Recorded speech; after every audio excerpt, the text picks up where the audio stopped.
सत्संगत जी प्रेम से कहना, सत्संगत भक्त प्रवृत्ति उत्तम प्रवृत्ति मानी गई है, क्योंकि इसमें केवल अच्छा ही, केवल नेकी ही, केवल कल्याणकारी ही, केवल उद्धार ही, और दूसरी तरफ संसार के इंसान, वहाँ पर सब कुछ विपरीत ही नजर आता है। इस निराकार परमात्मा से दूर रहकर, इससे नाता तोड़कर इस जीवन की यात्रा को तय किया जाता है। मानवता इंसानियत की डगर को छोड़कर इस जीवन की यात्रा को तय किया जाता है, जहाँ पर प्रेम कोई अहमियत नहीं रखता है, जहाँ नफरत के बोलबाले हैं, जहाँ पर विनम्र होना कमजोरी की निशानी मानी जाती है, जहाँ पर दिलों को दुखाकर, बसे हुए को उजाड़कर खुशी मनाई जाती है। तो इनका मार्ग और है, उनका मार्ग और, एक सज्जन प्रवृत्ति और एक साकत प्रवृत्ति, एक ज्ञानी की फितरत, एक अज्ञानी की फितरत। एक सत्य के मार्ग पर निष्ठा के साथ चलता चले जाता है, इस प्रभु में यकीन रखता है, प्रेम मानवता भाईचारे को अहमियत देता है। और दूसरी प्रवृत्ति वो ताकतों और शक्तियों अपनी, उनको अहमियत देता है।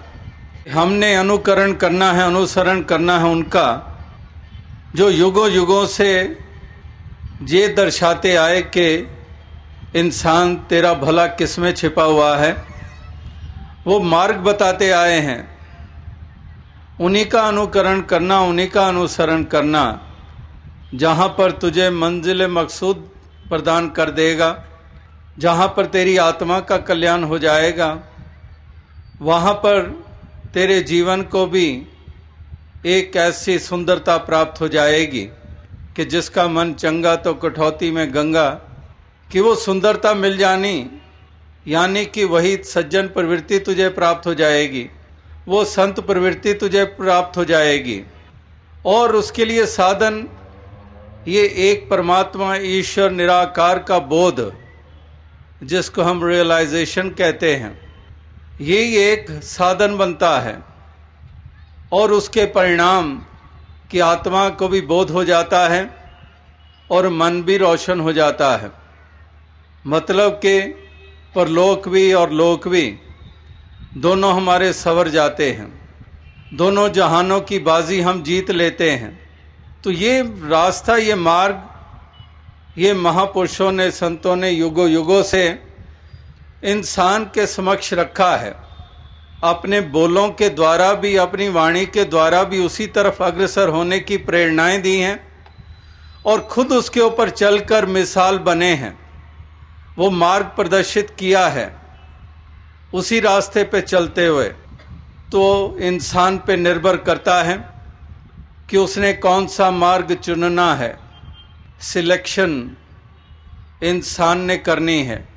दुनिया में तमाम चीज़ों के हम सिलेक्ट करते हैं। We have our own interest, own likings, हमारी अपनी अपनी चॉइस।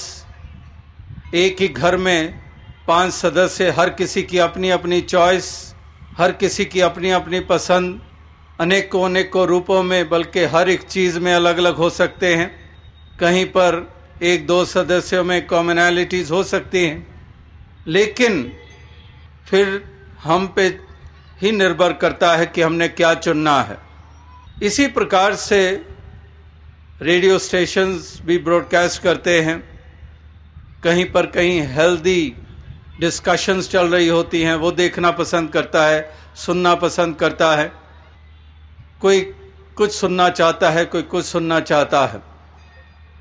यानी कि इंसान को खाने की भी अपनी अपनी पसंद, पहनने की भी अपनी अपनी पसंद, यानी कि इंसान को इतनी फ्रीडम दी गई है कि उसने चुनना है। इसी प्रकार से ये भी इंसान को चुनना होगा कि उसने साधु सज्जनों की फितरत को अपनाना है या साकत और मनमुखों की फितरत को अपनाना है। उसने कैसी भावनाओं से युक्त होकर जीवन के सफर को तय करना है। तो इंसान पे निर्भर करता है कि डूब जाए या पार उतर जाए। अगर साधु सज्जनों की रास्ते को अपनाएगा तो पार उतर जाएगा, और अगर साकत मनमुखों की फितरत को अपनाएगा या उस मार्ग पर चलेगा तो डूबना निश्चित है। तो इंसान ने चुनना है, और जो वाकई ही सही समझ और सूझबूझ रखते हैं, जिनका सही, जिसको हम कह सकते हैं कि विजडम, विवेक, ये जिसको प्राप्त हो जाता है, वो फिर ठीक चयन करते हैं। और कई दफ़ा तो इंसिडेंटली और एक्सीडेंटली भी हमें ऐसा संग मिल जाता है।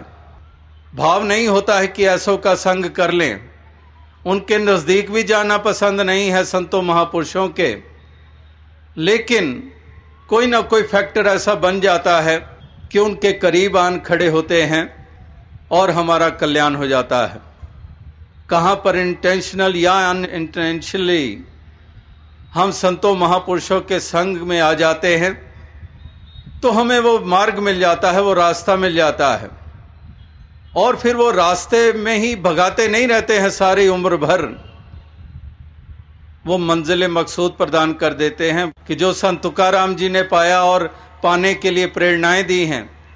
तुकाराम जी की वाणी हम दिन रात पढ़ते सुनते हैं, संत नामदेव जी की वाणी हम दिन रात सुनते हैं, पढ़ते हैं, और पढ़ते ही आ रहे थे उम्र भर। उम्र बीत गई थी लेकिन पाया नहीं था। उन्हीं का बयान हम दोहरा रहे थे कि तुकाराम जी ने कहा कि हमने पाया है, और हम भी पीछे पीछे कह देते थे वाणी से पढ़कर कि हमने पा लिया है। दरअसल तुकाराम जी ने तो पा लिया था लेकिन हमने नहीं पाया था। एक अंतर, एक फर्क वो मिटा तब जब हमें ऐसे परोपकारी संतों ने हम तक संदेश पहुंचाया और हम इस प्रकार से मिशन के करीब आए और हमें भी वो प्राप्त हो गया। तुकाराम जी विठुल विठुल करते रहे या समर्थ गुरु रामदास जी करते रहे, जिसको उन्होंने पाया हुआ था, और हम विठुल तो कह रहे थे, हम पंडुरंगा तो कह रहे थे, लेकिन हमने पाया नहीं था। मीराबाई की तरह वो भी जिक्र करती थी शाम का, लेकिन शाम के असली अविनाशी रूप को पाया नहीं था। जब गुरु रविदास जी का संग मिला, ब्रह्म ज्ञानियों का संग मिला, तो उसकी स्टेटमेंट अब पूर्ण हुई जब वो ये कह रही है कि मैंने भी पा लिया है। पायोरी राम रतन धन पायो, वस्तु अमोलक दीनी मेरे सतगुरु कर कृपा अपनायो। कि इस प्रकार से पाने की बात वो तब कर रही हैं जब गुरु रविदास जी का संग मिल गया। उससे पहले नहीं कह रही हैं कि मैंने पा लिया है।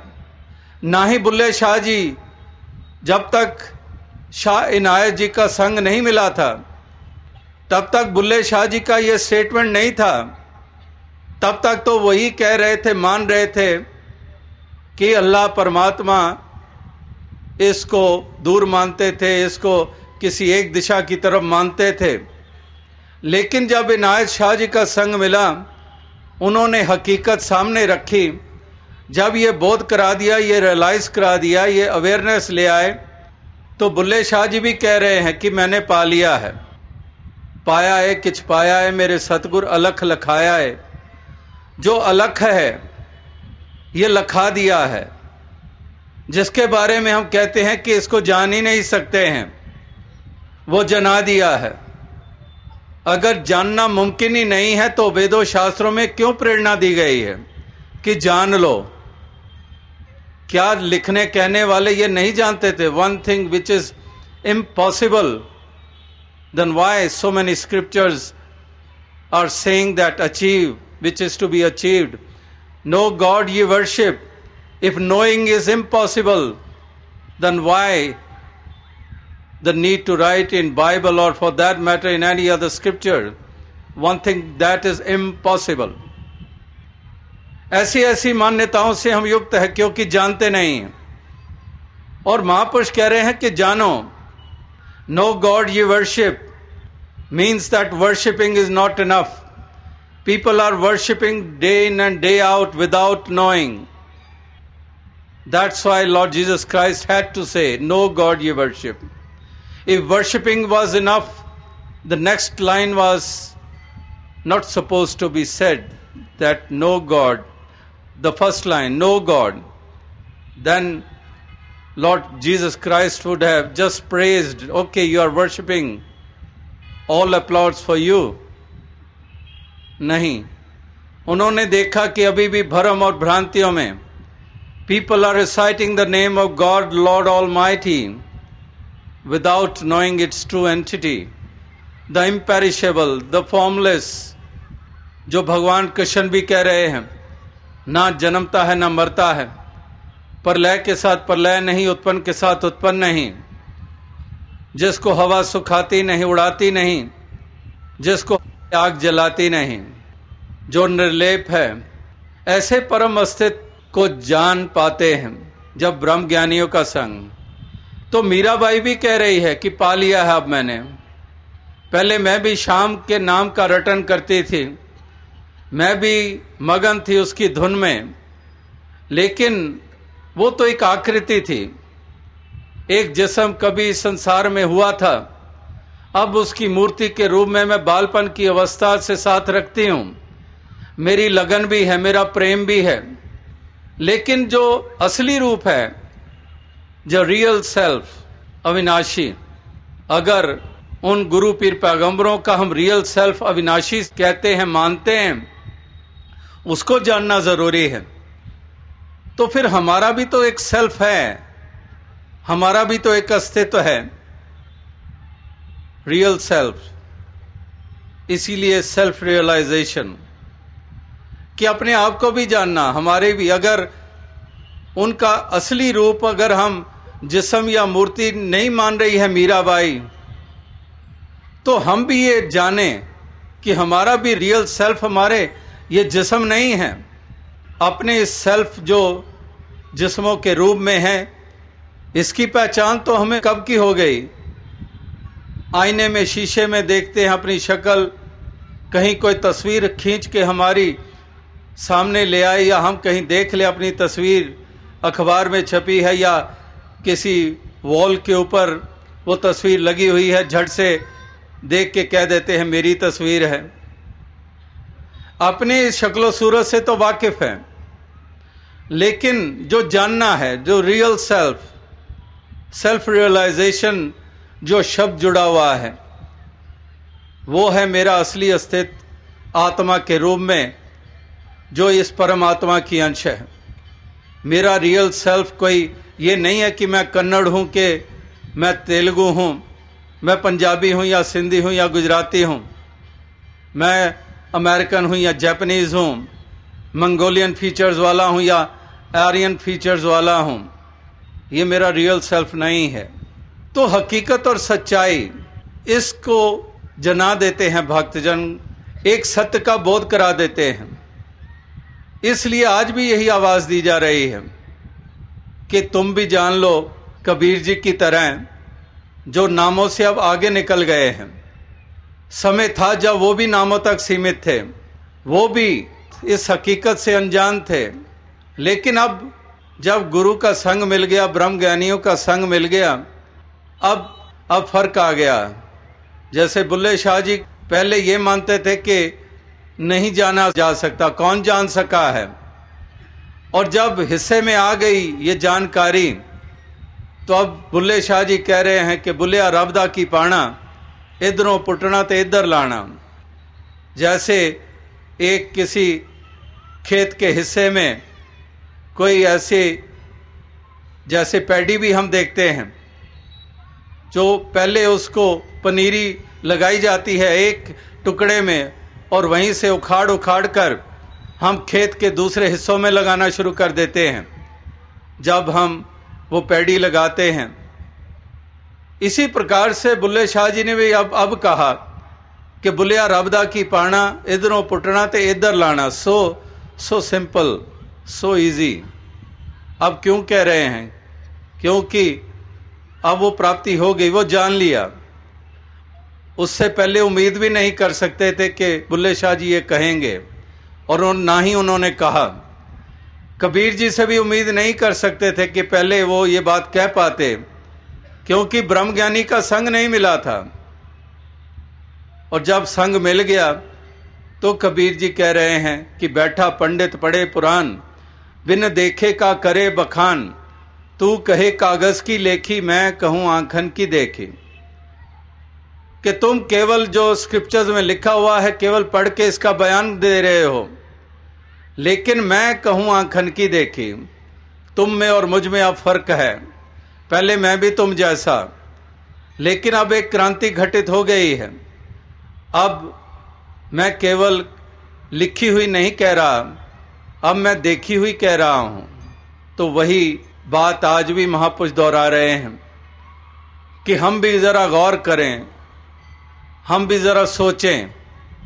ये नहीं कि भाव में बहते चले जाएं, पहले भी हो रहा है, हमारे बुजुर्ग भी कर रहे हैं, बस पढ़ते चले जाओ, बस इसी से पार उतारा हो जाएगा। अगर पुराना कुछ हो जाना ही सच्चाई होती है तो दास अक्सर कहता है कि यह भी एक बताया जाता है कि वो भी समय था when people had this belief that this earth is flat for centuries and ages.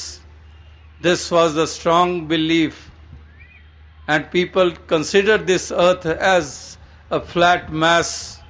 इसको पदरा जानते थे, मानते थे कि जमीन पदरी है, फ्लैट है। And once a time came when a person, he gave this statement that the earth is not flat, it is round in shape. And the moment he said this, he had to face brickbats. सारे सदियों से मानते आ रहे हैं कि धरती flat है और ये कह रहा है कि धरती गोल है, जला डालो इसको, खत्म कर दो इसको। ये बात कह के झूठा साबित कर रहा है सबको, लेकिन समय ने बताया, ये प्रूव हो गया और अनेकों ने जान लिया और अब सब ने जान लिया कि धरती गोल है। इसी प्रकार से जितनी देर अज्ञानता है, जितनी देर इग्नोरेंस है, उतनी देर हम जो नहीं सही उसको भी सही मानकर चलते हैं, because it is based on ignorance.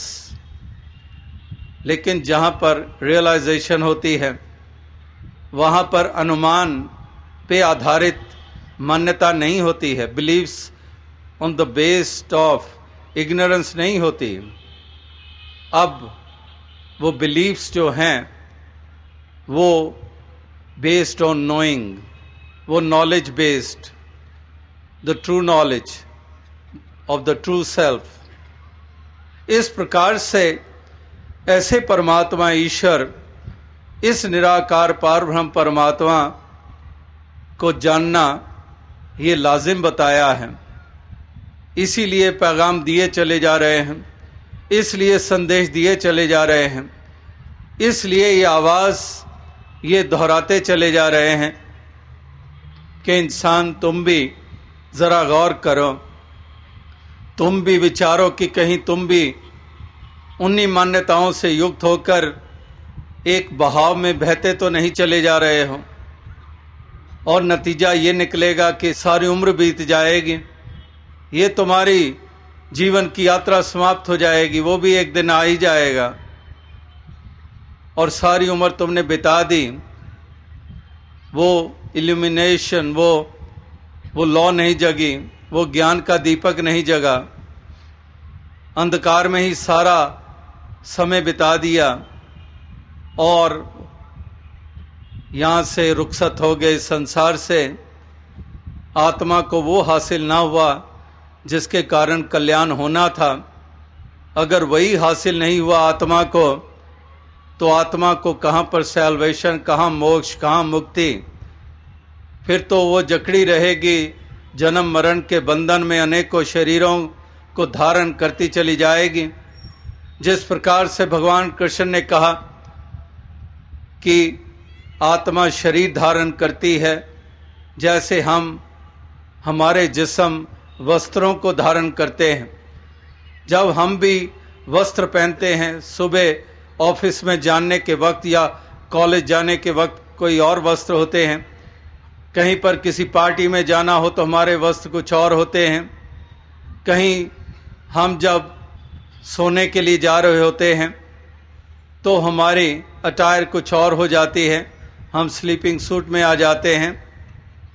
इसी प्रकार से आज कुछ, कल कुछ और पहनेंगे, परसों कुछ और पहनेंगे।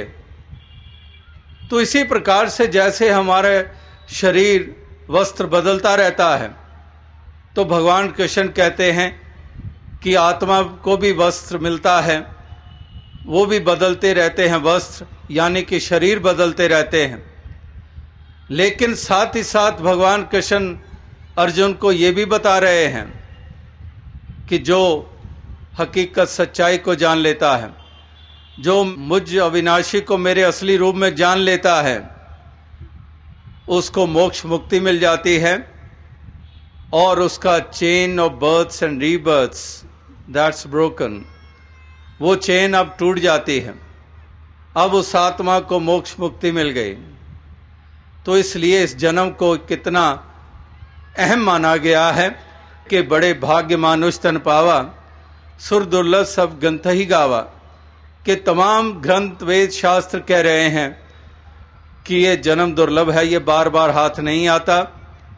इंसान जरा गौर कर ले, सोच ले, विचार ले, अपने जन्म को सफल कर ले, इस परम अस्तित्व, इस परम तत्व का बोध हासिल करके जहाँ तेरी आत्मा का कल्याण होगा, वहाँ पर ये जो लोक की यात्रा तू तय कर रहा है, जहाँ से दास ने बात आरंभ की थी कि जहाँ आत्मा का कल्याण हो जाता है वहाँ पर मन भी रोशन हो जाता है, कि जिसका मन चंगा तो कठौती में गंगा, कि इस मन में भी रोशनी स्थापित हो गई तो मन के भी भ्रम मिट गए, मन की भ्रांतियाँ मिट गईं।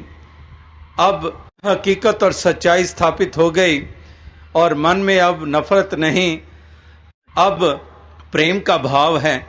अब मन में अहंकार अभिमान नहीं, अब विनम्र भाव है।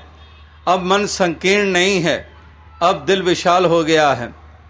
अब भेदभाव नहीं है, अब सबको अपना जाना जा रहा है, माना जा रहा है। अब किसी का बुरा मांगा जाए, किसका बुरा किया जाए, अब वो अंदेशे मिट गए हैं।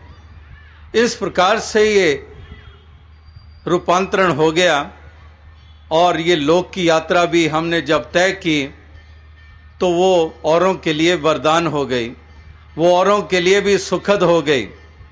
अपना ही केवल कल्याण नहीं हुआ, औरों के लिए भी हम साधन बन गए, क्योंकि अब प्रेम कर रहे हैं, अब नफरत का दामन छोड़ दिया है, अब जाति पाति के आधार पर नफरत नहीं की जा रही है। अब तो सबके हित की बात, संतन के मन रहत है सबके हित की बात, घट घट देखें अलख को पूछें जात ना पात। अब वो जाति पाति के सवाल नहीं है, अब वो सवाल मिट गए, तो नफरत क्यों होगी? अब जाति के आधार पर नफरत क्यों नहीं? अब तो प्रेम है। किसी घराने में पैदा हुआ है, अपना है। किसी कल्चर, किसी संस्कृति में पैदा हुआ है, अपना है।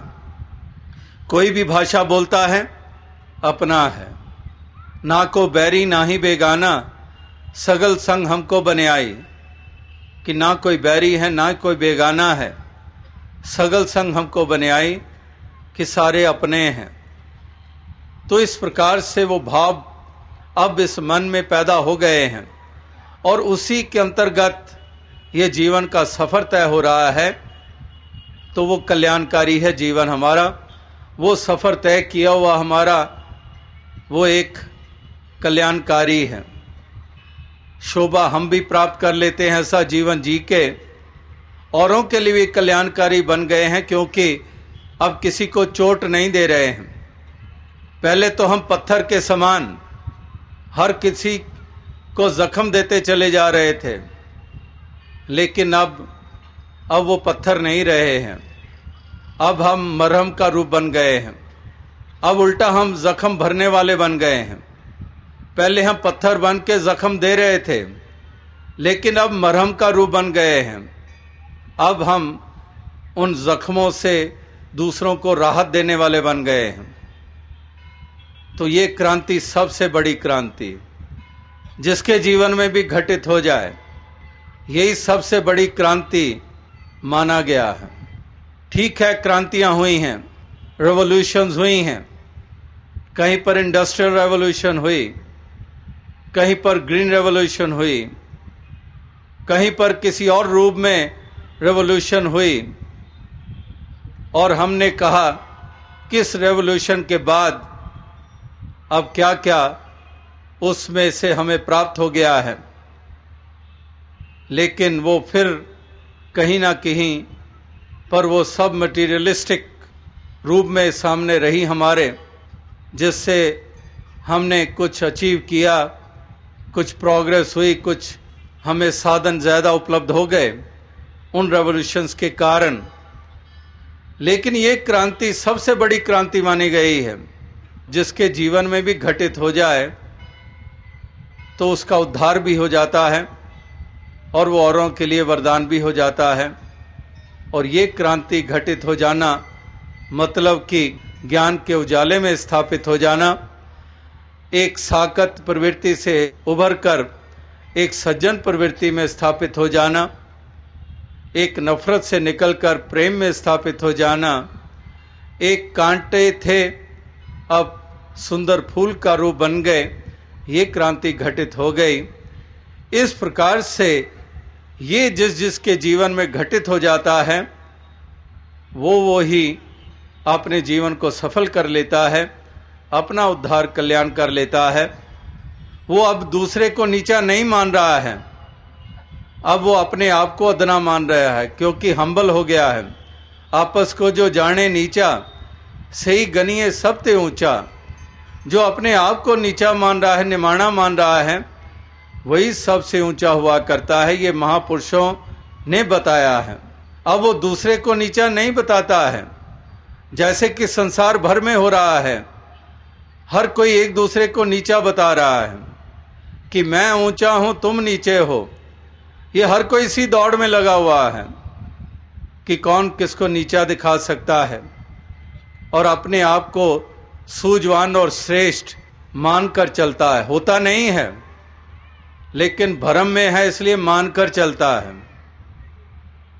तो महापुरुष संत जन इस प्रकार से कहते हैं कि ये रूपांतरण जीवन में आ जाए तो तुमने ये घाटे का सौदा नहीं, लाभ का सौदा किया है।